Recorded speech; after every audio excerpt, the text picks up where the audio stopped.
তো নমস্কাৰ, মই মন্টু। আজি আমি আলোচনা কৰিম আসাম পুলিচৰ নিউ ৰিক্ৰুটমেণ্টৰ ওপৰত। তো যোৱাকালি যিখন নটিচ প্ৰকাশ কৰি দিলে আসাম পুলিচৰ ৱেবছাইটত, তো সেইখন নটিচ পোৱাৰে পৰা বহুতো কমেণ্ট আহি আছে, দাদা আমি চাকৰি কৰা সপোনবোৰ বাদ দি দিম এইবাৰৰ পৰা।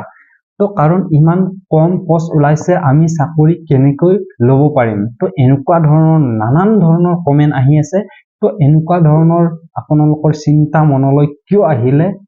তো আপোনালোকে জীৱনত সফল হ'বলৈ হলে আপোনালোকে এনেকুৱা ধৰণৰ চিন্তা চৰ্চা কেতিয়াও আনিব নালাগিব। আৰু এইটো ভিডিও আপোনালোকে ভালদৰে ধৈৰ্য সহকাৰে শেষলৈ চোৱা। আপোনালোকে চাকৰি পোৱাটো এইবাৰ 100%। যদি আপোনালোকে আমি কোৱা কথাবোৰ আপোনালোকে ভালদৰে বুজি ল'ব পাৰো, তেতিয়াহ'লে আপোনালোকে 100% এইবাৰ চাকৰি ল'বই পাৰিব আৰু আপোনালোকক কোনেও ৰখাব নোৱাৰে। আপোনালোকৰ ফাইনেল কাটঅফত নিজৰ নিজৰ নামসমূহ আহিবয়ে।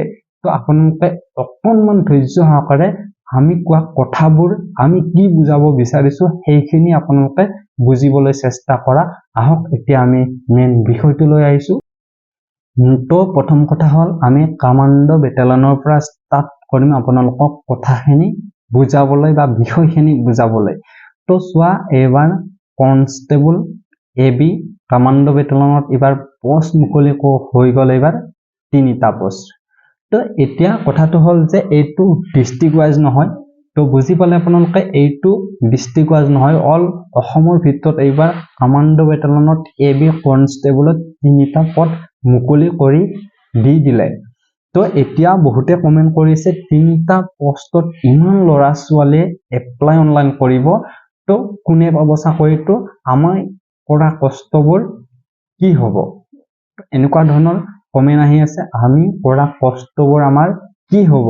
3টা পোষ্টত কোনে পাব চাকৰি? তো আপোনালোকে এইটো কথা ধৰি লোৱা, 3টা পোষ্ট আহিছে, কিন্তু আপোনাক লাগে পোষ্ট এটা। তো বুজি পালে আপোনালোকে, আপোনাক এটা পোষ্টৰ প্ৰয়োজন আছে। তো আপুনি সেই এটা পোষ্টৰ কাৰণে প্ৰিপাৰেচন কৰা, আপুনি সেই 3টা পোষ্টৰ কাৰণে প্ৰিপাৰেচন কৰাৰ কোনো প্ৰয়োজন নাই। আৰু আপুনি 3টা পোষ্টৰ কাৰণে আপোনালোকে কষ্ট কৰিব নালাগে, কাৰণ আপোনাক এটা পোষ্ট লাগে, সেই এটা পোষ্টৰ কাৰণে প্ৰিপাৰেচন কৰা। তো তেতিয়াহে আপোনালোকে সাকসেসফুল হ'ব পাৰিবা আৰু ফাইনেল কাটঅফত আপোনালোকৰ নামসমূহ দেখিবলৈ পাৰিবা। তো যদি আপুনি 3টা পোষ্টৰ কাৰণে প্ৰিপাৰেচন কৰা, তো চোৱা, এজন মানুহে 3টা পোষ্ট কি কৰিব? তো আপোনাক 3টা পোষ্টৰ প্ৰয়োজন নাই। তো আমি কোৱা বিষয়সমূহ আপোনালোকে ভালদৰে বুজিবলৈ চেষ্টা কৰা শান্তিভাৱে। তো আপোনাক 3টা পোষ্টৰ প্ৰয়োজন নাই, আপোনাক এটা পোষ্ট লাগে। সেই এটা পোষ্ট মুকলি কৰি দিয়া বুলি ভাবিয়ে আপোনালোকে প্ৰিপাৰেচন কৰিব লাগিব আৰু সেই এটা পোষ্টতে আপোনালোকে চাকৰিটো ল'ব লাগিব। তো 3টা পোষ্ট ওলাইছে, তো এইটো ভাল কথা। তো 3টা পোষ্টৰ যি গতিকে পোষ্ট আছে 3টা, তো 3টা পোষ্টৰ প্ৰয়োজন নাই, আপোনালোকক এটা পোষ্ট লাগে। মই এইটো কথাই বাৰে বাৰে আপোনালোকক কৈ আছো, আপোনালোকক 3টা পোষ্টৰ প্ৰয়োজন নাই, আপোনালোকক লাগে এটা পোষ্ট। সেই এটা পোষ্টৰ কাৰণে প্ৰিপাৰেচন কৰা, তেতিয়াহে আপুনি জীৱনত সাকসেসফুল হ'ব পাৰিবা আৰু ফাইনেল কাটঅফত আপোনালোকে নামসমূহ আনিব পাৰিবা আৰু এপাৰ্টমেণ্টসমূহ এদিন আনিব যাব পাৰিবা। তো আপোনালোকে আজিৰে পৰা প্ৰিপাৰেচন ষ্টপ কৰি নিদিবা। আগৰ দৰে যিমানখিনি কষ্ট কৰি আছিলা, প্ৰিপাৰেচন কৰি আছিলা, আপোনালোকে তাতকৈ বেছি কৰি প্ৰিপাৰেচন কৰা লাগি যোৱা সেই এটা পোষ্টৰ কাৰণে। তো আপুনি যদি ফিল্ডত 2পাক দৌৰিছা, তো আজিৰে পৰা আপোনালোকে 3পাক দৌৰা ষ্টাৰ্ট কৰি দিয়া। এক্সাম্পল আপোনালোকক বুজাবলৈ চেষ্টা কৰি আছো। তো আপোনালোকে সময় যদি আগতে 80% দিছিলা, আজিৰে পৰা আপোনালোকে 95% দিয়া আৰু বাকী 5%টো আপোনালোকে লাহে লাহে ইমপ্ৰুভ কৰি থাকিবা। পিছলৈকে আপোনালোকৰ 100% হৈ যাব। কিন্তু আমি ক'ব বিচাৰো, আপোনালোকে পাৰিলে 100% সময় দি দিয়া সেই এটা পোষ্টৰ কাৰণে, তেতিয়া আপোনালোকক কোনেও ৰখাব নোৱাৰিব। আপোনালোকৰ ফাইনেল কাটঅফত নাম আহিবয়ে, আপোনালোকক ৰখাব পৰা কোনো নাই। তো বুজি পালে আপোনালোকে ৰানিঙতো ভালদৰে প্ৰিপাৰেচন কৰা, ৰানিংটো ভালদৰে প্ৰিপাৰেচন কৰি দিয়া, লং জাম্পটো কৰা, চিন আপটো কৰা আৰু 100 মিটাৰতো গুৰুত্ব দিয়া।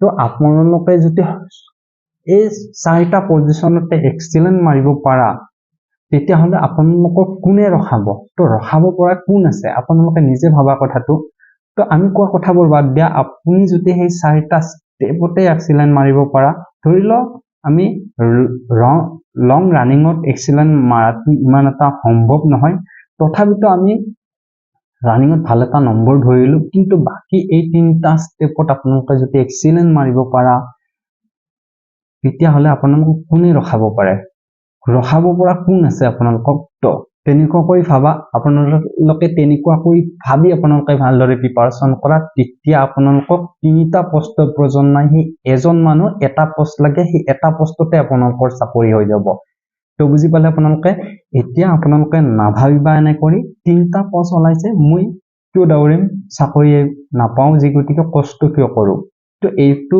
ভবাটোৱে হ'ল মূৰ্খামিৰ কাম তো এতিয়া হয়তো বহুতে কমেন্ট কৰিব ৰানিঙত কোনে এক্সিলেন্ট মাৰিব পাৰে তই ৰানিঙত এক্সিলেন্ট মাৰিছিলি নেকি তো তেনেকুৱা কৰি কমেন্ট দিয়াটোও হ'ল ভুল তো আনে কি কৰিছে সেইটো বাদ দি দিয়া তো আপোনালোকক অলপ মোটিভেশ্যন দিবলৈ চেষ্টা কৰিছো আপোনালোকে যাতে কেনেকে সফল হ'ব পাৰা আপোনালোকে যাতে ডিমোটিভেশ্যন নোহোৱা আপোনালোকে যাতে সাকসেসফুল হ'ব পাৰা আপোনালোকে যদি নিজৰ এটা সংস্থাপন কেনেবা কৰিব পাৰা আমি সেইটো বিচাৰো তো সেইটো বিচাৰি আপোনালোকক আমি ফুল মোটিভেশ্যন দিবলৈ চেষ্টা কৰো যাতে আপোনালোকে সাকসেসফুল হ'ব পাৰা নিজৰ ভৰিত খোজ দিব পাৰা তো যেতি কমেন্ট কৰিলে কি হ'ব তো এটা কথা মনত ৰাখিবা কমেন্ট কৰাৰ আগতে আপোনালোকে কষ্ট কৰা তো আমি কমেন্ট যি দিলেও আমি